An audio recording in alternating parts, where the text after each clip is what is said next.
Sì, torno in seconda categoria dove ho fatto molto bene con la Frigirola. Quest'anno mi aspetto molto da me stesso perché finalmente posso essere al centro del progetto, della squadra, e finalmente posso dimostrare veramente il mio valore avendo tanta continuità in campionato. E la squadra è molto forte, ci sono tutte le aspettative per far bene e per replicare ovviamente la stagione che ho fatto in Frigirola. Sarebbe molto molto bello.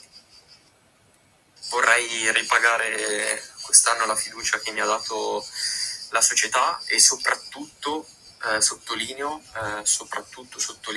la fiducia che mi ha dato mister Brambilla.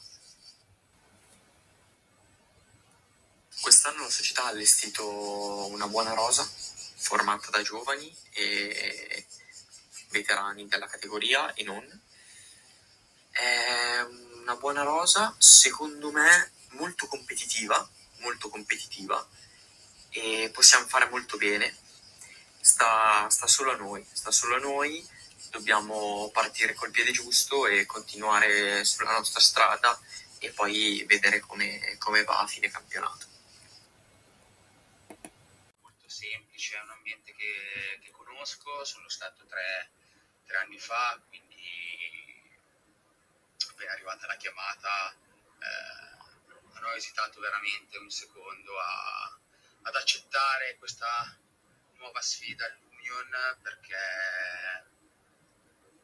mi hanno fatto subito una bella impressione come mi hanno parlato e c'è voglia di fare bene.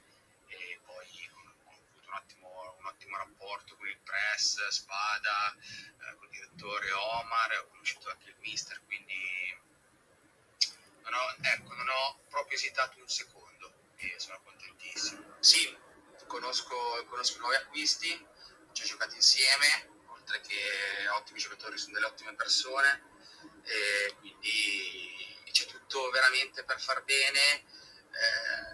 Certo che si può puntare al titolo, te lo posso confermare, anche perché non dobbiamo nasconderci, si gioca sempre per vincere, io gioco sempre per vincere, quindi spero vivamente di fare ancora un altro salto di categoria, ecco.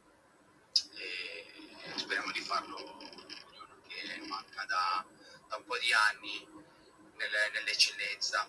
Allora, il mio nuovo incarico, in poche parole, dipende intanto dall'aver dovuto dire addio al ruolo di direttore sportivo a Robecco per questioni di lavoro. Non potendo esserci sempre, non potevo avere un ruolo così importante. Quindi sono andato al Penarol, appunto perché lì c'era già uno staff al completo e potessi dare solo supporto e fare in modo che, tra virgolette, non potessero fare affidamento su di me al 100%, appunto per questo problema lavorativo. E comunque sarà un incarico che guarderà più che altro il corso della stagione, appunto perché conosco bene o male tutti i giocatori della rosa, so come la pensano su tanti fattori, tanti aspetti, anche calcisticamente, quindi darò una mano su quello più che altro. Per la rosa, in fatto di competenze, possiamo dire che siamo completo, perché abbiamo fatto l'ultimo colpo con Fernando Suti, che era l'ultima richiesta del mister, che penso lo impiegherà come difensore centrale. E sì, lasciamo spazio ad eventuali occasioni da qua all'inizio della stagione, ma se ci basiamo su quello che ha chiesto il mister, noi sì, abbiamo finito. Ma con il mister Sconfietti ho un ottimo rapporto, mi rispecchia molto nella sua idea di gioco e riesce a valorizzarmi e dare quella carica in più. Per questo motivo ho accettato subito e inoltre ritrovo tutto lo staff tecnico con cui ho un ottimo rapporto e questo può aiutarmi se solo sempre a fare meglio. Per quanto riguarda la stagione scorsa ho fatto un'ottima annata da 10 gol e quest'anno proverò a replicarmi per aiutare la squadra a raggiungere l'obiettivo finale. E perché no, si punta sempre a superare i 10 gol della stagione successiva. La mia scelta non è dovuta alla categoria, ma per un progetto di una società importante a cui devo tanto. Tra l'altro ritroverò dei ragazzi con cui ho condiviso tanto 3 stagioni fa Varzi, quindi sono contentissimo. Non sappiamo ancora se sarà terza categoria o saremo ripescati in seconda categoria, ma in ogni caso sappiamo che ogni domenica sarà dura e cercheremo di dar fastidio e giocarcela con tutti.